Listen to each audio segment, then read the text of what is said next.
Biyya kana keessatti fajjiisuun rakkoo maatii kana dhiisi. Sa'aatii si olii haasa'uu qabu. Akkasii miti. Dhugaa maqaa kiyya akkasitti himuufi amma garaa kiyya naraati. Raafamee gana dhalaa ba'utti ittiin dhiisi. Raafa buku. Yoo barbaadde maqaa kee waliin qila akkuma noo eebbe. Buqqee. Dhugaan si amanee ture. Ati garuu amma ammoo hello. Akka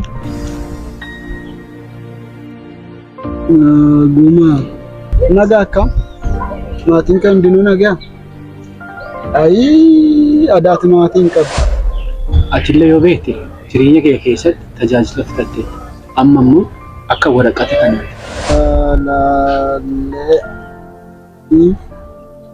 Qabda amma gaaffii na gaafattu dhaddee akkasii na gaafatta si waliin haasa'u. Mucaa tokko jaaladhee. Tole natti. Baay'ee dheebodheen ture. Bishaan baay'ee qabbanaa firiijii keessaa fuute. Lakki edda jarkeenatti wala bulaate saniif qabbanaa.